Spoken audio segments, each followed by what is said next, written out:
Just a bit earlier, we were listening to the Treasurer, Josh Frydenberg, taking us through the latest national accounts figures. He repeated a couple of times there that when it comes to this threat of the Omicron variant, we need to hold our nerve. He said cool heads must prevail. What do you make of the government's approach so far to this threat? Are we overreacting by delaying that border reopening, or is it smart to be cautious?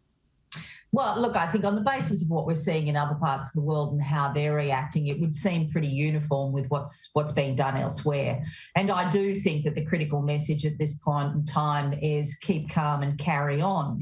Take a lesson from the Blitz. But the big issue for us is that if this is going to be closed for 2 weeks, we need to know as quickly as possible what's going to happen at the end of that 2 weeks, because certainty will be the issue.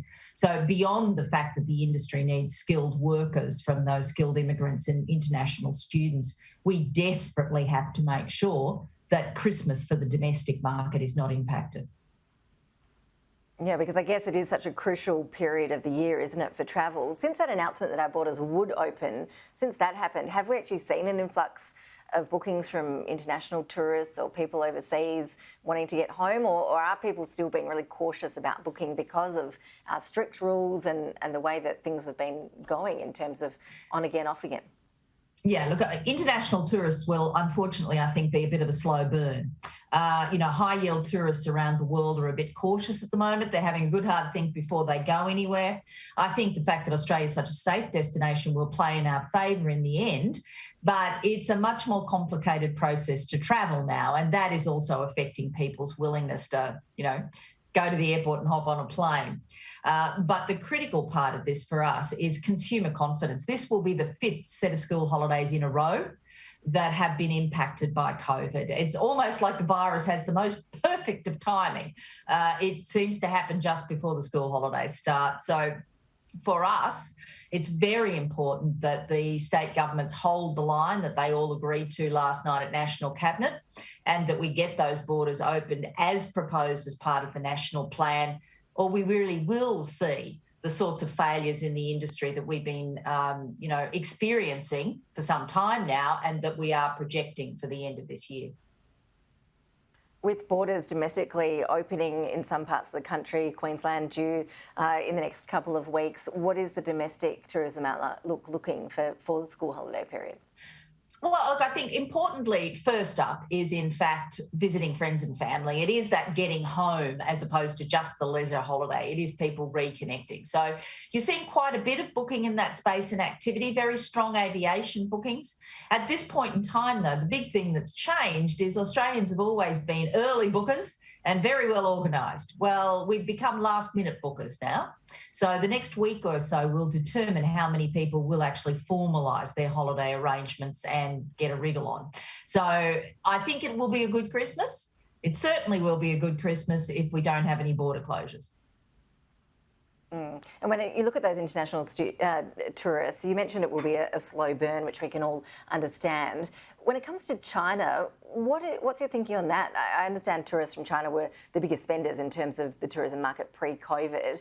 Can that recover in the foreseeable future? I mean, considering the Chinese government's ban on restricting travel, the COVID zero attitude that they've got there, relations between Australia and China, the outlook there must be pretty dire. Well, look, it's an interesting time for the China market. Not only are they the biggest spenders, but they're the biggest slice of our market. They overtook New Zealand as the biggest international visitors to Australia. India was our biggest market. India was our biggest potential market, and China was our biggest actual market.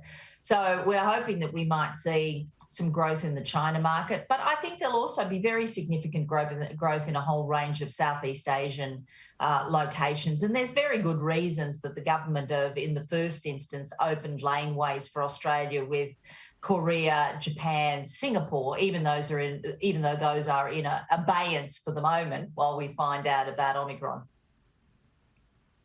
And just finally, Margy, for people sitting at home thinking, I'd like to travel, but I think it's too risky, I don't want to have to lose money or lose out, essentially, in terms of travel plans needing to be cancelled. Can you reassure those people that the industry, the tourism and travel sector in Australia is being accommodating when it comes to plans needing to change? Look, I think the industry is very alert to the concerns that people have in terms of borders being snapped shut and the need to go through the whole process of getting refunds and goodness knows what else. I think there's two factors here.